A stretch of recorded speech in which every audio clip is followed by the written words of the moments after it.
page.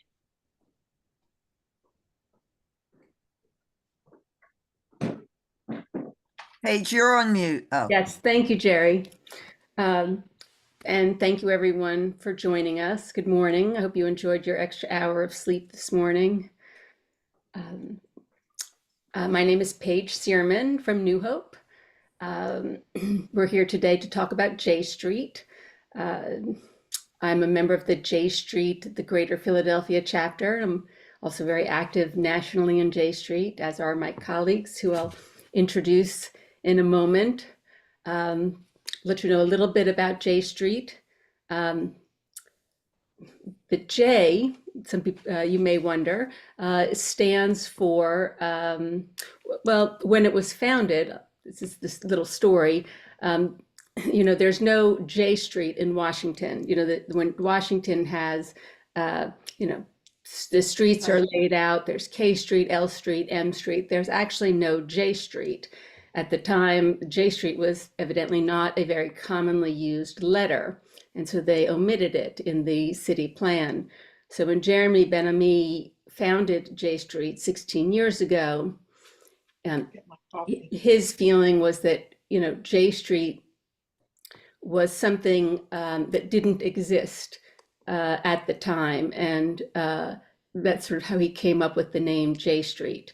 And it also stands for Jewish, but that's really how he came up with the name J Street, which he felt was kind of really a mainstream, what he felt at the time and still does, and we do as well, sort of a mainstream sentiment in American Jewish community about the need for a peaceful diplomatic solution to the conflict between Israel and Palestinians.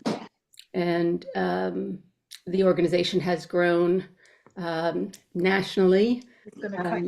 They are a lobbying organization, as well as an organization that provides education and information. And we'll get more into that as the other speakers and in our Q&A. I got involved in JStreet in 2016. I'll say November of 2016. I had a little political energy I needed to channel, and I was at a JStreet event where I met a lot of people who were like-minded. I can't say I was very involved in this issue, but as I became more involved with JStreet, I became more informed about Israel-Palestine.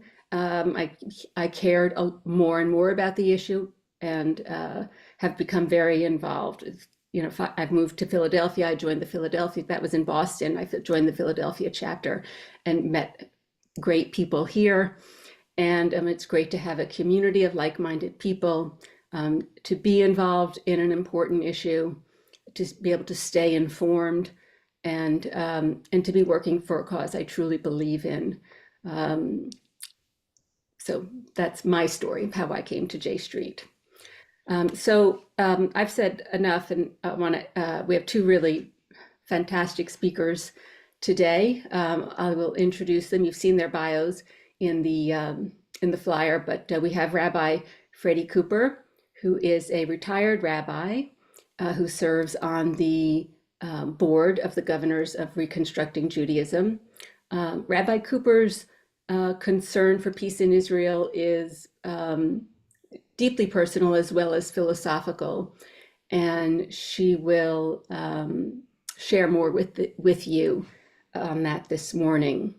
We also have with us Rabbi David Teutsch, who is Professor Emeritus at the Reconstructionist Rabbinic College, where he also served as president for a decade. He is the past co-chair of the Rabbinic and Cantorial Cabinet of JStreet. He is a prolific writer and speaker, and he travels quite a bit, so we were very happy that we were able to schedule this with him. Um, and we will, just somebody has their hand up, so I'm just wondering if there's an important question we need to address before we get started. We will have time for Q&A at the end of the session. Alicia, is there a question we need to address now? Or should we just lower your hand? Is I that it? apologize. I'm not sure how that happened. I apologize. Okay, no problem. Okay, I will lower your hand and I will hand it over to Rabbi Freddie. So, as Paige told you, I have a very deep personal connection to Israel, which I'll speak mainly about. But I just want to say that in 2016, uh, two of my closest rabbinic mentors, uh, probably a little bit after that, Rabbi David Teutsch, who we have with us today, and Rabbi Seymour Rosenblum, who is also on the in the leadership of JStreet Philly, asked me if I would support JStreet Philly. So my personal connection will speak a little bit about why initially I turned both Rabbi Teutsch and Rabbi Rosenblum away, and not an easy thing to do with either one of them. And the good news is they both continue to stay with me and continue to ask me to be part of JStreet.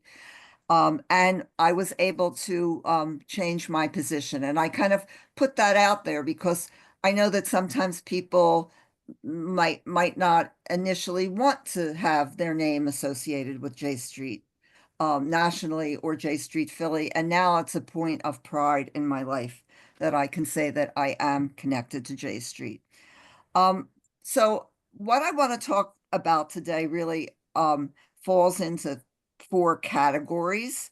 Um, my love for Israel, the hope and inspiration that Israel provides for me in my life, and the despair and disappointment that I often find myself experiencing when I think of Israel's future and what I feel Israel needs to be able to do. And those four things are really why J Street is the place that, as a rabbi, I feel most at home, because it really speaks to both my love, my hope and inspiration, and definitely the despair and disappointment that I feel at times. And it offers me the position that these things actually can be reconciled.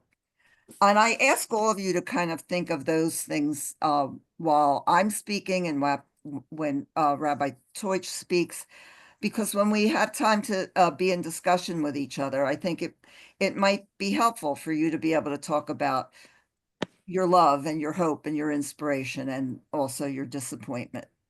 So I am always in Israel, even this morning when I'm in Winmore, Pennsylvania, because both of my daughters, I have two daughters who live in Israel. One daughter lives in Jerusalem and one daughter lives in Tel Aviv. The daughter that lives in Jerusalem was why I had to turn Rabbi Teutsch and Rabbi Rosenblum away initially. She has lived in Israel for 27 years. She went right after college. And for 15 of those years, she was an attorney in the justice ministry in Israel, working directly with the attorney general. And while she was in that position, she asked her mother not to associate my rabbinic name with anything that had any kind of political connection, both in the United States and in Israel. So I have to say that when she made that request, if you're a parent, you know, when your children ask you to do something, it's something that you really do want to respect. Philosophically, she knew that I was a J Street supporter. So I waited long enough until she decided that she could no longer be an attorney in the justice ministry in Israel. And she left that behind. And as soon as she did, I came back to Rabbi Teutsch and Rabbi Rosenblum and said, okay, now I am free to openly support JStreet, and I have ever since my daughter Emily left the Justice Ministry 8 years ago. So I'm always in Israel. It is the first thing I do in the morning is to check my WhatsApp to see if my daughters are okay and safe. And I want to share briefly with you 3 points of connection to Israel since right before October the 7th and October the 7th and since October the 7th. And all 3 of those points, I think, again, connect me in a very deep level to what we represent in JStreet. So in February of 2023, so this was a very different time in Israel. My husband and I were there for a month. And the biggest thing that was on all of our minds at that time were the justice reform issues. And one Shabbat morning, we were at the progressive conservative lay-led minyan in Tel Aviv, where one of my daughters is very active. And when it came time for minyan announcements, which I'm sure we all have experienced them, one of the announcements was that there was a group of Orthodox Jews that were asking progressive Jews to join them in the demonstration on Kaplan Street that night to protest the judicial reforms and increase the numbers who were standing with the Orthodox to show that really Jews of all stripes were standing up for against these reforms. And many of the people in the congregation decided that they would join with the Orthodox that night to be able to increase their numbers. When the protest was breaking up that night, the Cooper family was just walking out of a performance of the Dybbuk. And many of the people in the audience came to the performance with signs for the protests, and we all joined them. Walking home that night, there were protesters roaming the streets for hours.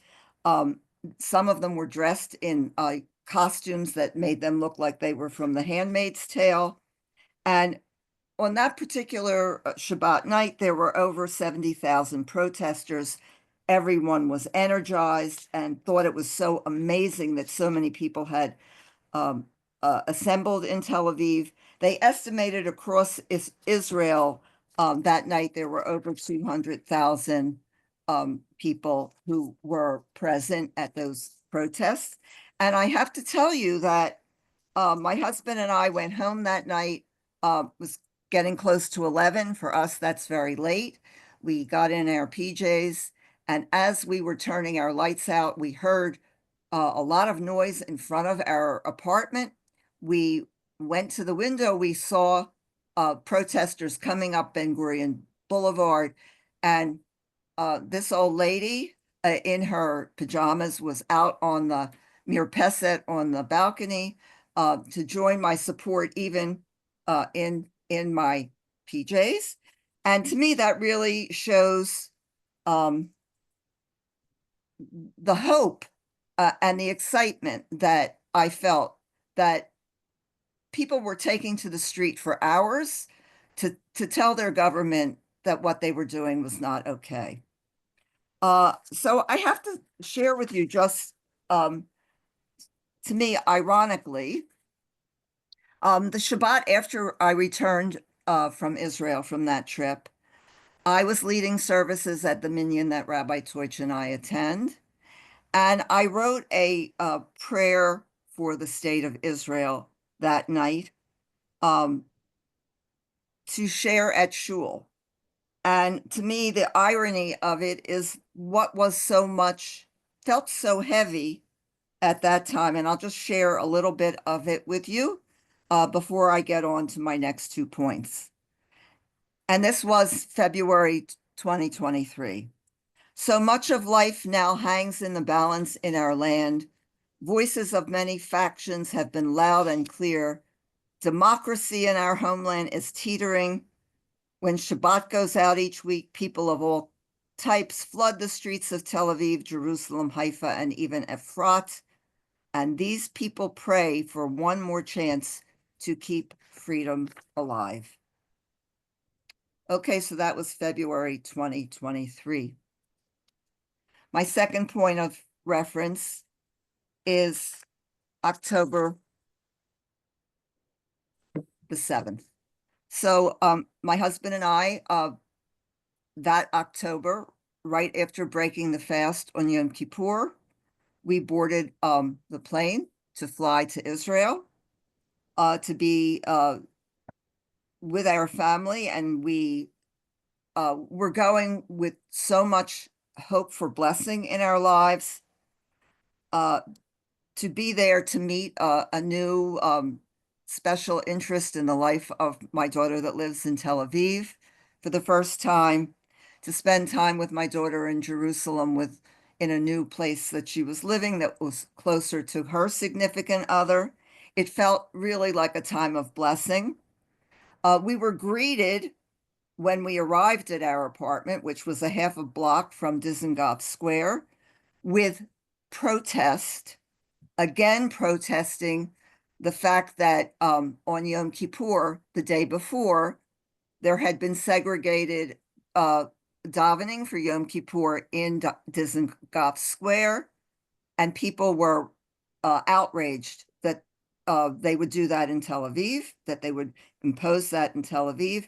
And many of the people who I had walked the streets with in February were back in Dizengoff Square for that reason as we arrived. And actually, on October the 5th, we attended another protest in Habima Square, both against judicial reform and against what had happened in Tel Aviv on Yom Kippur. And then we were about to welcome Simchat Torah as a family. We had dinner on Shabbat Eve together in our apartment. But I have to say that probably on October the 4th, my husband and I were out to dinner right near Dizengoff Square, and it was just the two of us.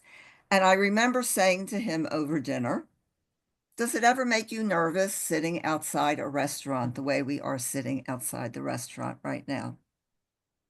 And he answered me that it had not. So what I understand now, having been back to Israel since October the 7th, that the Cooper family, just like everyone else who was present in Israel on October the 7th, have their October the 7th story. So we were in our apartment, which was about 20 minutes from my daughter Julie's apartment. We were all supposed to be going to Simchat Torah services together that morning. We were going to be walking there. My other daughter from Jerusalem was with us. And at 6:24, I got a WhatsApp message from my daughter Julie saying, "Are you hearing sirens?" And I said, "Yes." I said, "But you know, it's probably a mistake because sometimes that happens." But then about 7 minutes later, there was another siren. She again checked in with me. I went and woke up the daughter who was the one that has lived in Israel the longest. And she said to me, "Why are you waking me up at this hour?" And I said, "Well, there are rockets, there are sirens." And again, she said, "Must be a mistake." But the third time, 10 minutes later, we all realized it was not a mistake. And I have to tell you that when I went back to Israel on a rabbinic mission in February, literally every person that we met with begins their story with some version of this story that I'm telling you. So I have a lot of detail that I could go into, but I don't want use all of our time together. Just to tell you that in some ways the Coopers were pretty ignorant that day. I had been in Israel before during the Gaza war in 2014.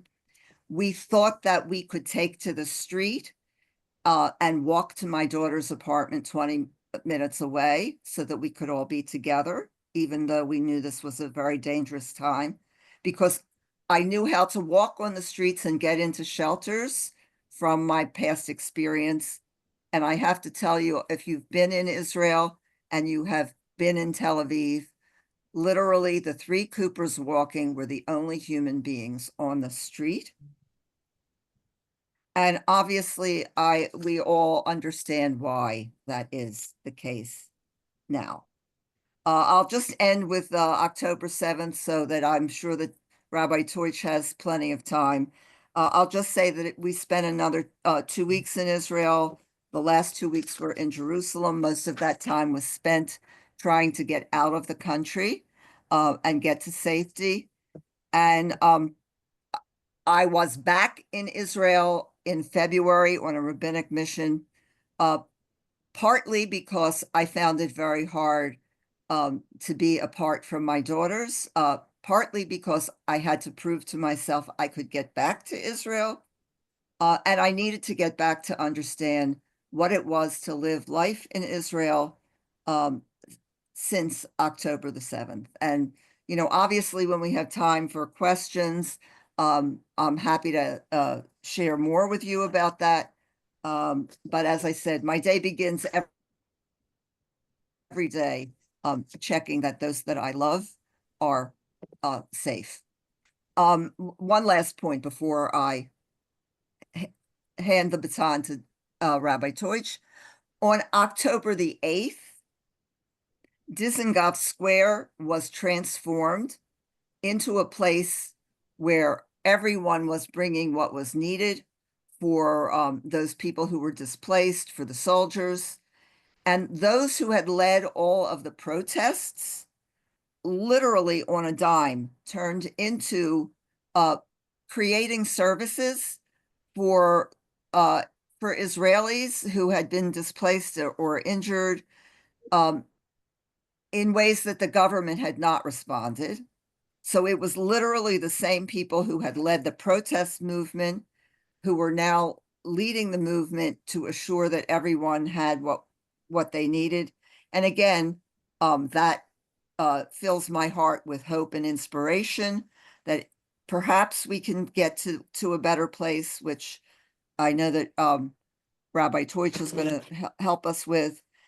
And I'll just say a scholar, Hillel Hulkin, wrote about this behavior, that the behavior of the Israeli people in the course of the war has been as uplifting as that of the politicians that have been dispiriting. And one hopes that some of its best sons and daughters will enter and change the public arena when this war is over. And I don't think any of us could have imagined that the war is still ongoing and we're still waiting for those sons and daughters to be able to help us to get to this next place. And with that, I ask Rabbi Deutsch to kind of take it from there. Good morning, everyone. I was on the founding initial advisory board of JStreet when it was first formed. And you might well ask how I got to that point in my life. As a kid in religious school, I got to watch film strips about the emerging Israel and its struggles for survival and making the desert bloom. And one of the most powerful experiences of my life was the 1967 war, when it looked for several days there like Israel might be crushed permanently. So the picture of Israel that I carried in my head through college and graduate school was of a struggling, embattered, and embattled young nation barely able to survive.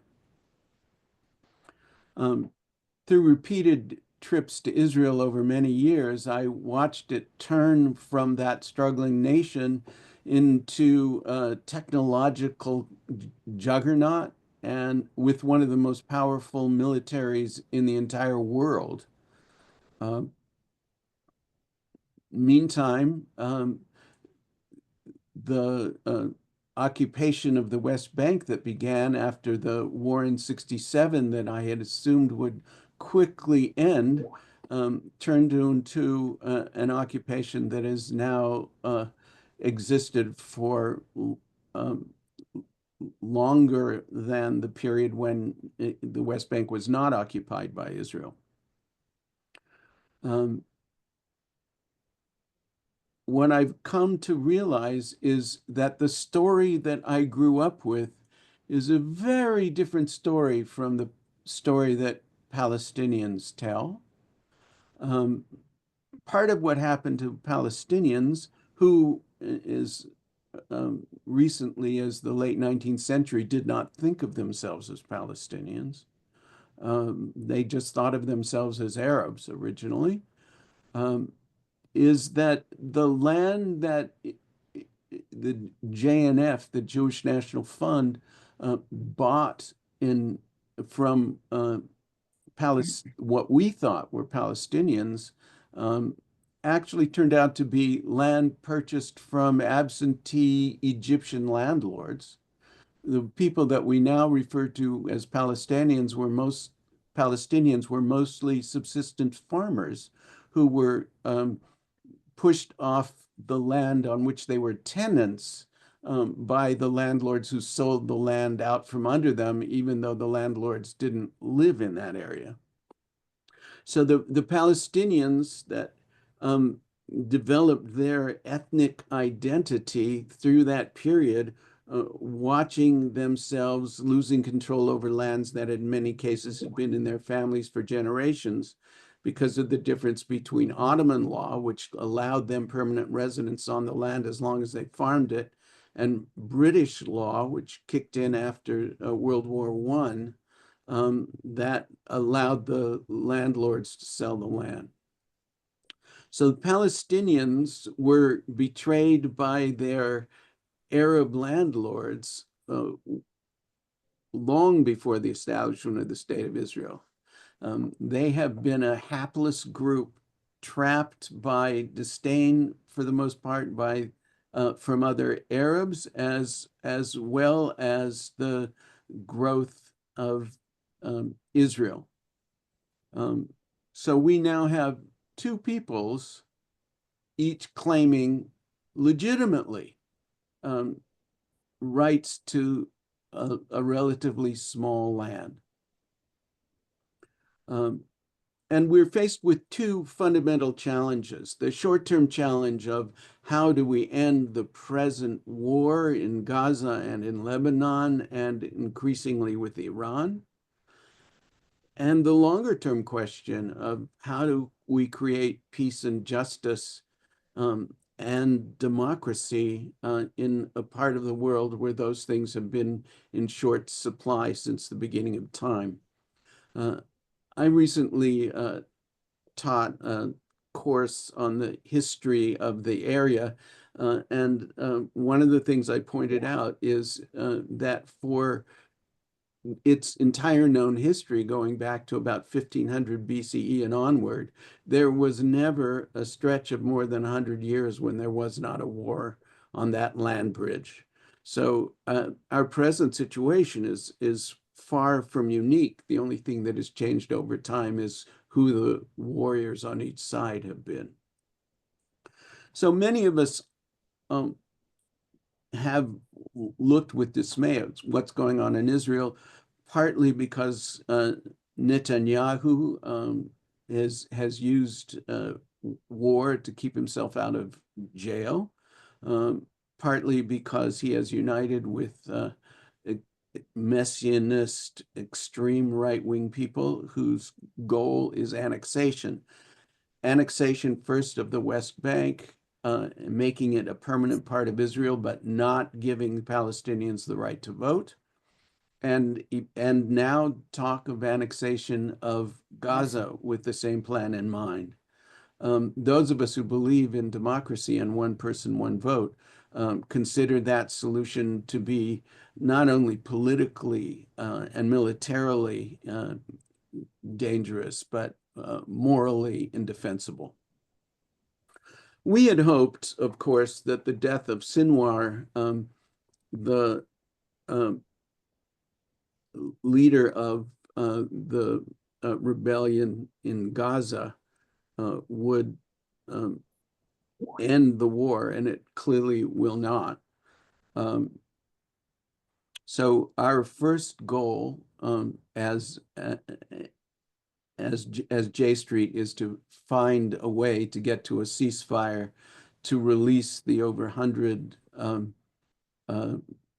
people that were captured and have been held as innocents in horrible conditions since October 7th, now nearly 500 days ago, and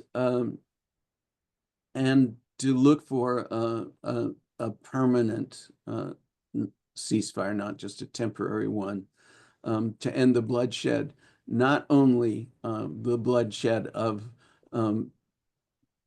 perfectly decent, caring Israeli soldiers, and not only the bloodshed of the Hezbollah and Hamas revolutionaries, but centrally also of innocent Palestinians who have lost their lives in incredible numbers. Of course, the numbers are somewhat in dispute, but certainly there are somewhere between 25,000 and 30,000 innocent Palestinians who've been killed. 1144, 1244. So, so we look for peace, and we recognize that the only way there's going to be a settlement is if there's huge pressure on the Netanyahu government. One of the things that JStreet has been committed to since its founding has been working as closely as possible to lobby the United States government to intervene in Israel. And in this case, that means using its levers to push as hard as it can for that permanent ceasefire. But then the larger picture, how do we move toward peace?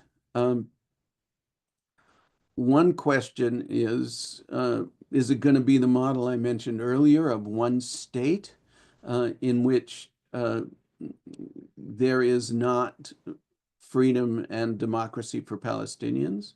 Or will it be one state with everyone being citizens? The problem there being that would give a Palestinian majority, and it's unimaginable that Israelis would agree to that. Or some version of two states, but it isn't really two states, it's 13 states, because for there to be peace there, all the other Arab nations that want peace there will join in. Jordan and Egypt being the two border areas, bordering states that would happily and quickly support a guarantee of a non-militarized Palestinian state guaranteeing its borders, but also the nations already in the Abraham Accords and Saudi Arabia and others would happily join in bringing peace to the whole region, in part because all of them share a common enemy in Iran, which is, as you probably know, not a Sunni nation, but a Shiite nation, and also not an Arab nation. And Iran has hopes for hegemony over the whole area. So there are many versions of two states or confederation floating around, but what is clear is the only way we're going to be able to move toward peace in the whole region is if there is a great deal of pressure brought from the United States and from the EU. One example of that is enforcing the rules that are forced on every other recipient of military aid in the world that the United States has to ensure that arms are used in a way that is not only acceptable under international law, but also in particular not used against unarmed combatants. Another lever that is actually being pulled at this moment is Blinken's statement that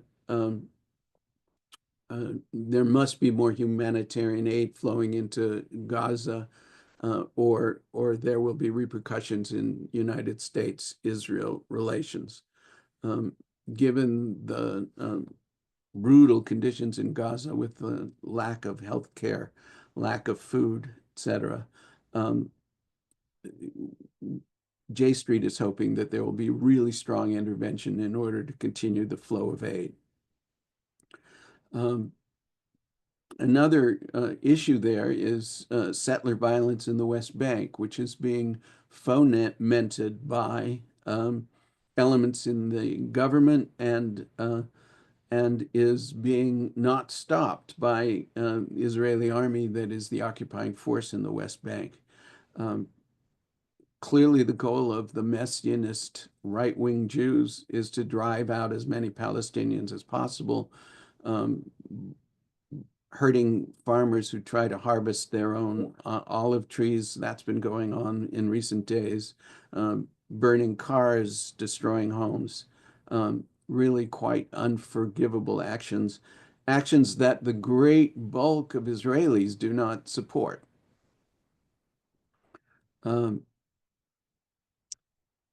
So how does JStreet fit into this picture?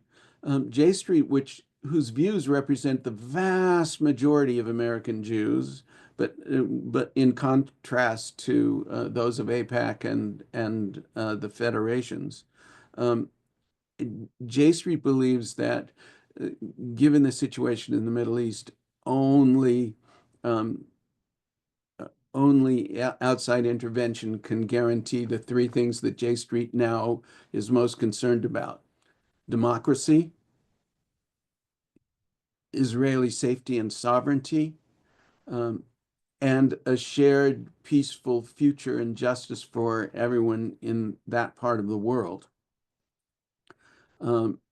So that will require the Biden administration in its waning days, and we hope the Harris administration as well, to take much stronger stands in reining in some of Israel's missteps, which we believe are not only bad for Palestinians, but more importantly, to many Jews, bad for Israelis, because the actions of the state as they are now being carried out are creating more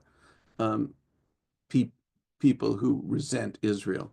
Keep in mind that the overwhelming number of Palestinians have been born since 1967. They have never experienced anything but living under an oppressive military regime. And the only way to create peace is not only to provide self-rule for them, but also to create the equivalent of a Marshall Plan, because folks who are hungry are not necessarily oriented toward peace. So the building of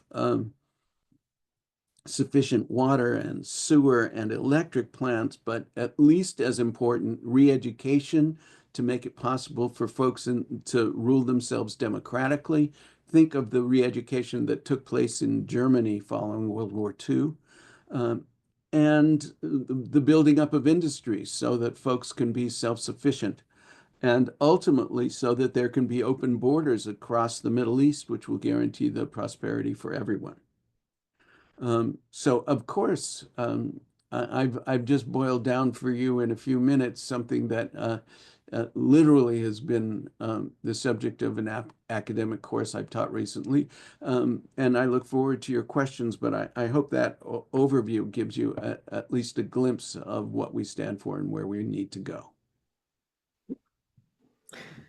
Thank you both, Rabbi Deutsch and Rabbi Cooper. So we can take questions using the raise hand function, which is located down at the React feature at the bottom of your screen, or if it's easier for you to put your name in the chat and let me know you have a question, I can call on you that way. Or if you'd like to put your question in the chat, I can monitor that and ask your question myself. And note, since there are two screens, we won't see hands going up on the second screen. So if you put your name in the chat, we'll be able to call the questions in the order that they occur.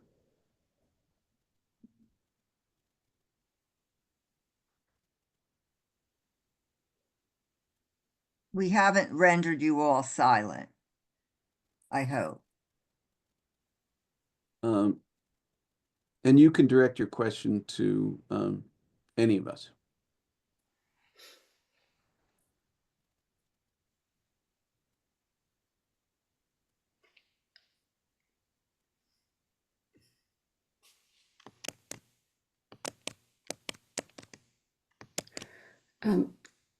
While we're waiting, here's I do have a question. Read it out loud, Paige. Yeah, what specific things can the U.S. government do to pressure the Netanyahu government? Well, there are several. The first is to enforce existing law on the use of military equipment. The second is to use its power through the United Nations and through direct negotiations to steer Israeli policy. The third is the United States provides a great deal of other kinds of foreign aid and support to Israel, not both directly and through other channels, because the United States is the primary defender of Israel in international forums. If it joins with the members of the EU and with the moderate Arab nations in pushing for change, that will create an enormous amount of pressure on Israel of a kind it has not experienced since its founding in 1948. And, again, I'll just underscore something that Rabbi Deutsch said earlier. We are on the precipice of Tuesday, and it's pretty clear that if we are able to have a Harris Walls government, they are going to be more in a position or more willing to put the kinds of pressure on the Netanyahu government that are needed than I believe Trump Vance would be.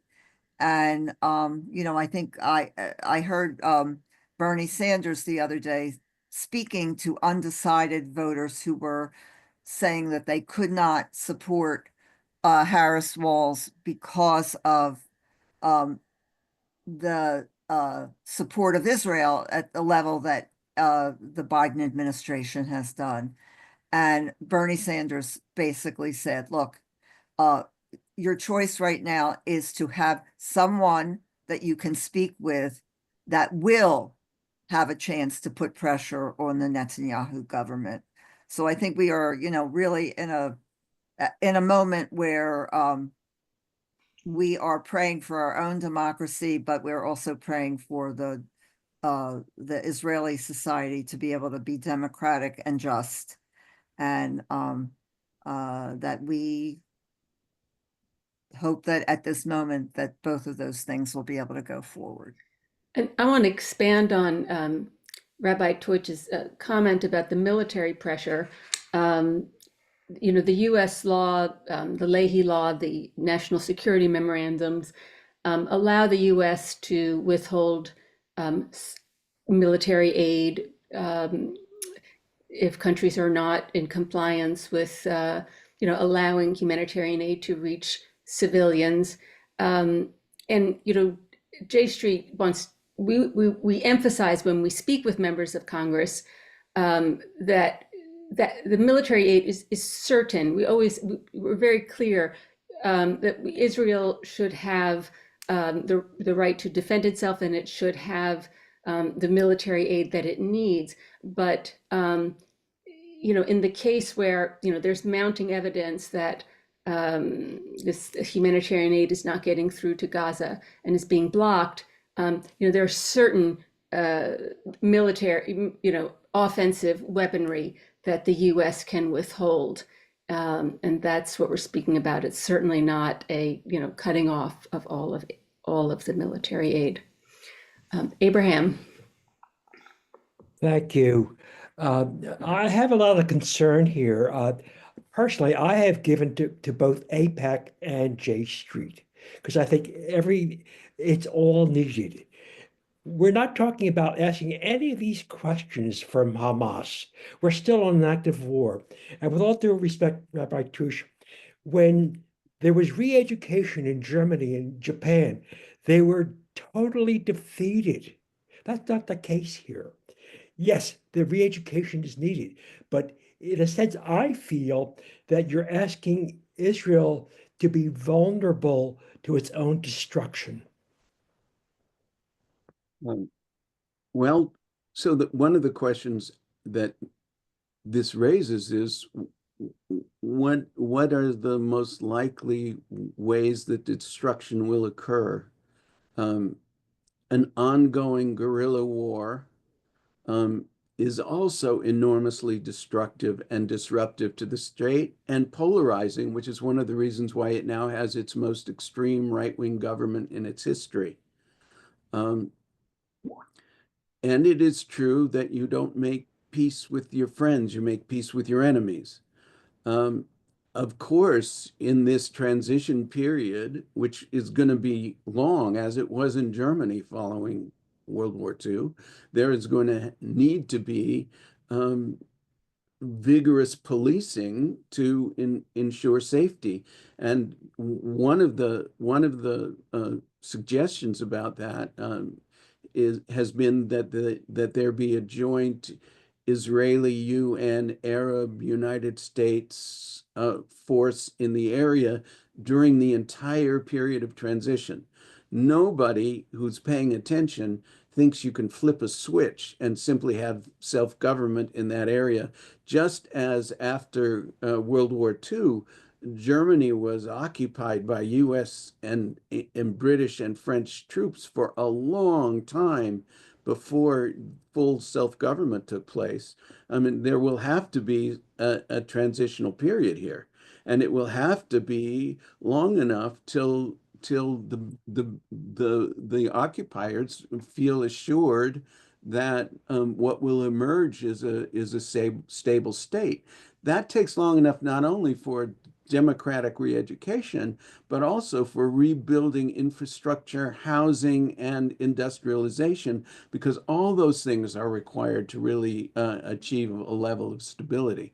One of the reasons why Gaza is such a horrid mess is that when Ariel Sharon withdrew Israel from its occupation of Gaza, there was no provision made for rebuilding the country, no provision for industrialization, and that paved the way for first a very corrupt leadership through the Palestinian Authority, and then an equally corrupt and ultimately far more dangerous leadership from Hamas.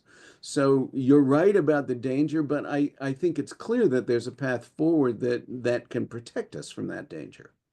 And, I'll just add again on a personal level that having family living in Israel, their fear is that if we don't solve this problem in some of the ways that Rabbi Deutsch has been speaking of, Israel from within is going to destroy itself. And it will not exist in the way that we all treasure and pray for and hope for. So I don't think that I think we are in a place now where we have to continue to look at possible solutions, support possible solutions, pray for possible solutions, because in either case, I think Israel's existence is in extreme peril. And it should be noted in that regard that one of the reasons why there's been the possibility of this extremely right-wing Israeli government, which is now starting to interfere with the free press and trying to take away the independence of the courts, is precisely the polarization that comes from occupation. So occupation is not only bad for Palestinians, but in the long run, it can cause the collapse of the Israeli state, including through mass migration of the intellectual leadership of the country, something that has already started to some small degree. And, I would also just say, again, to live every day, not knowing whether you're going to spend part of the day in the shelter, whether school will begin on November the 3rd, which was today was the first day of university, whether your students will be able to attend classes. All of that is destructive to Israeli society. And we've got to find some way out of the morass that we're in. I'm going to combine two questions. Are there identified Israelis and Palestinian leadership who can participate in working for a peaceful solution? Should we be supporting them more publicly? And do Hamas and Hezbollah leadership need to be involved in this solution, or do they need to be disabled before a plane can proceed? So first of all, you should know that there are several dozen Israeli-Palestinian organizations working on peace and working on reconciliation in Israel. One of my favorites is A Land for All, which has a board composed of equal numbers of Palestinians and Israelis and is co-chaired by a Palestinian and an Israeli. But there are way too many even to easily make a single list of. Discussions of among the intellectual leaders of both people have been led in part by Yossi Beilin, who was one of the architects of the peace plan that came out of Oslo and the Clinton administration. I know from long conversations I've had with people like Sari Nusseibeh, for example, that there is powerful interest on both sides for a different path forward. Now, granted that on both sides, those are now minorities that are involved in these organizations. Creating a different climate can make them centrally important. And it's critical to realize that many of the academics who are in related fields teaching in Palestinian universities, fields like political science, government, sociology, are folks that are eager to be more involved. One reason why this is so difficult to achieve is that the current Israeli regulations make it very, very difficult to meet face to face with Palestinians who live in the West Bank. Will those regulations be lifted once we're out of the morass in Gaza? Hard to know, because it's really in the interest of the extreme right wing to create as much separation as possible on the way to annexation. but Rabbi Deutsch, do you think that there is any possibility that we can, quote, involve anyone from Hamas or Hezbollah in any of these discussions? It seems like that's really a red line that might not be crossable. well, first of all, we need to differentiate between Hezbollah and Hamas. While they are both clients of Of Iran. of Iran, and that they are different in a number of ways. One of them is that Hezbollah is fundamentally Shiite, whereas Hamas is a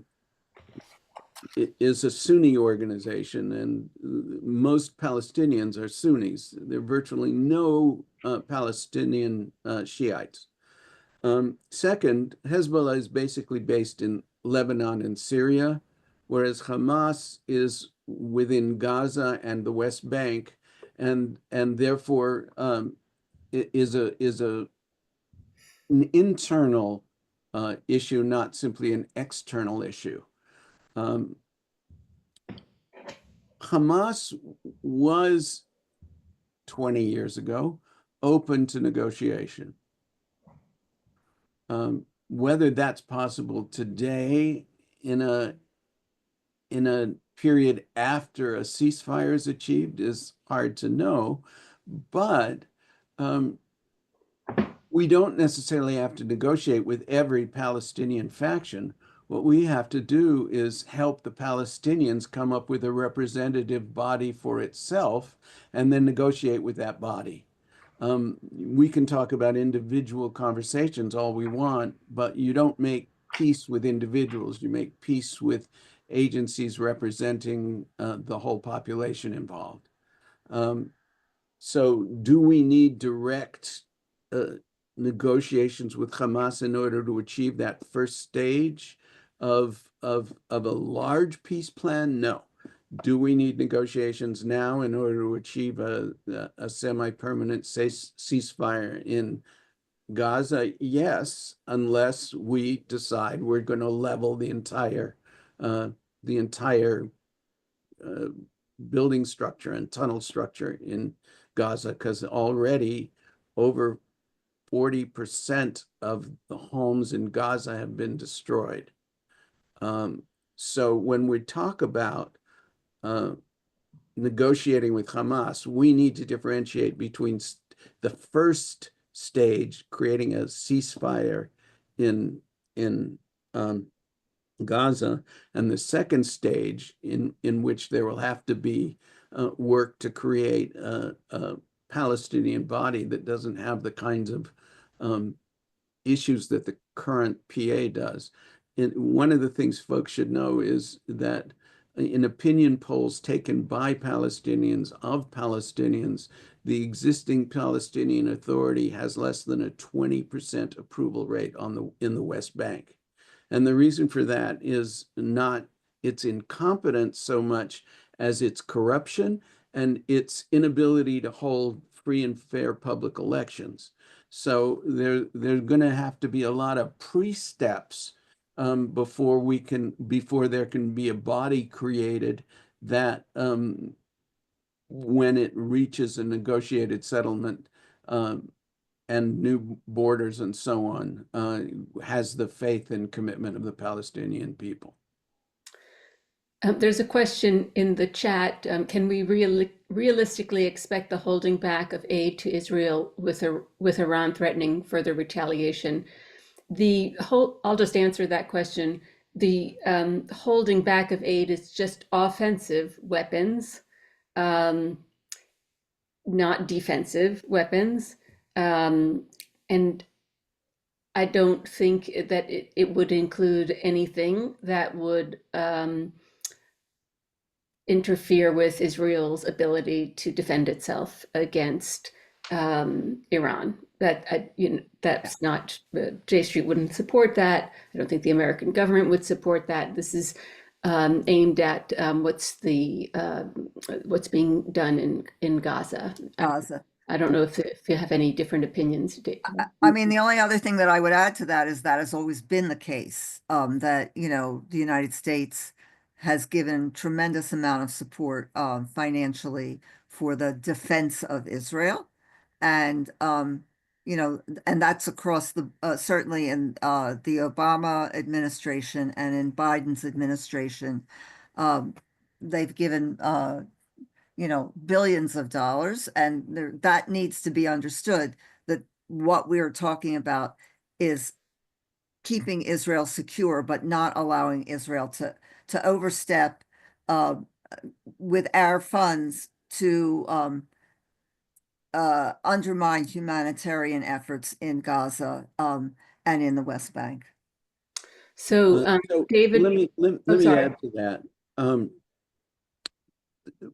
One of the issues that we need to understand if we're going to look at the whole Palestinian-Israeli issue is Iran is an ally of China, of Russia, and of North Korea. And therefore, not just an enemy of Israel, but in a powerful way, an enemy of the United States. And one of the reasons the United States and the EU have been so supportive of Israel is that Israel has been fighting a proxy war on their behalf with Iran and its allies. As another attack from Iran becomes more likely, that is why the United States has sent in increasing numbers of forces to the area. Most recently, B-52 bombers, additional missile ships, and other materiel. There's every reason to expect that the United States will continue to join with Israel against Iran because Iran is a mutual enemy. But we also need to understand that there is close to zero chance of there being a land war between Iran and Israel, because if Iran wants to get to Israel, it's got to cross through Syria. Those of you who followed closely the last Israeli raid on Iran know that Israel aimed at knocking out most of its radar and other air detection methods, which means that if Iran were to launch another missile or air attack against Israel, the massive response from Israel, which the United States has clearly said will not be limited next time by United States pressure, will be pretty devastating to Iran, given the Israeli superiority in both missiles and in aircraft. So such a thing would be devastating, granted, but we don't really have to worry about the United States not backing Israel vis-a-vis Iran. David Stoller has a question.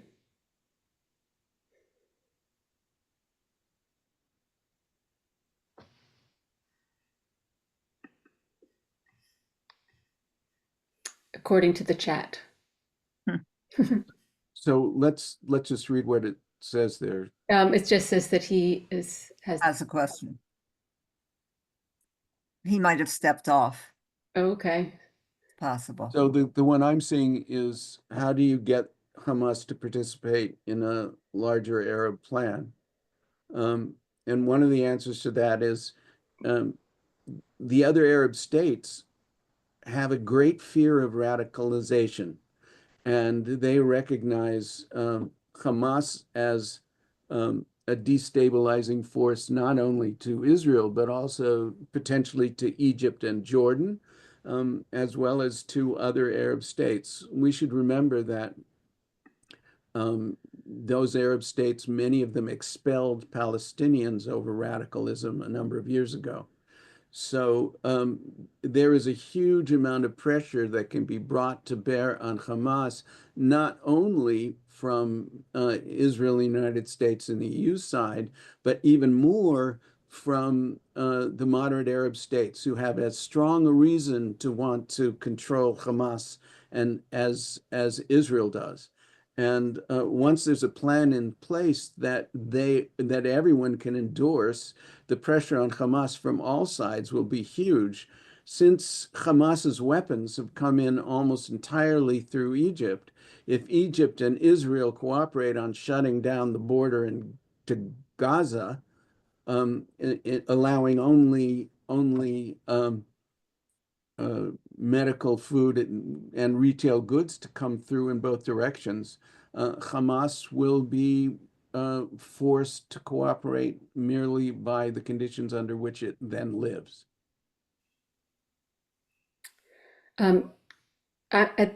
We do have time probably for another question, and I'll let Rabbi Cooper and Rabbi Twitch make final comments. I just want to say that I've put in the chat some links to the JStreet site and our mission and principles. JStreet puts out daily news roundups that you can sign up for, and these are links to articles and some, like a few lines summarizing from newspapers all over the country, and from Israel, of course, from BBC or The Guardian, foreign policy journals that can keep you informed on what's going on. Some other information on polling and contact information there if you're interested in any of that.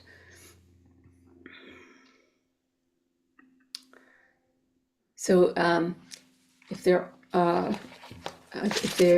aren't any other questions, David, do you want to make any? I'm sorry, Rabbi Deutsch. I call him David. David is fine. So by way of a wrap up, JStreet does incredibly important work. As AIPAC has swerved to the right, not only supporting Netanyahu unequivocally, but also supporting Republican candidates, including people like Scott Perry, who have been supporters of the January 6th attempt to overthrow democracy in the United States. AIPAC, which for years and years had my support and was a mainstream organization, has now become a very right-wing organization representing only a small minority of Americans.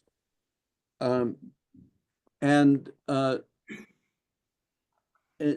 has put JStreet really in the mainstream of American Jewish opinion. It has incredibly important work to do in Washington. The more people who support JStreet, the more powerful a lobbying force it becomes, because it's not just a question of money, it's also a question of representing a broader and broader swath of the American Jewish community. So support for JStreet is really important if you would like to see the Middle East move toward a permanent settlement in which there is democracy and safety for everyone in the area. And I'm going to end us with words of a poem from a poet, Ronen Saranga, who wrote this poem after October the 7th. It's called Just a Human Being. Just a human being, not from the Gaza envelope, not from the party, not a relative of abductees, not evacuated, not the father of a combat soldier, not in reserves, did not establish a front command center, doesn't work in a hospital, even lives far enough away so that there will be no missiles. A mere human, individual case of humanity, fighting now on her own to maintain humanity. So I end on that note because I think the bottom line is that JStreet and all of us are hoping and praying that our efforts can maintain humanity, both for our loved ones in Israel, but also for Palestinians who have been uprooted from their homes, have lost their lives. And in our hearts and in our prayers, we pray for the humanity of all those involved. Thank you, Rabbi Freddie. Are you able to share that poem with us afterwards? Sure, I will send it to you. And okay. Yeah. Great. Been a pleasure to be with you all, and we are all reachable if you want to talk more or feel or would like to be linked more directly to JStreet's work. And as we leave, let's pray for all of us that this week will be a week of stability and peace in our own country. Yeah. Amen. Thank you, everyone. Amen. Amen.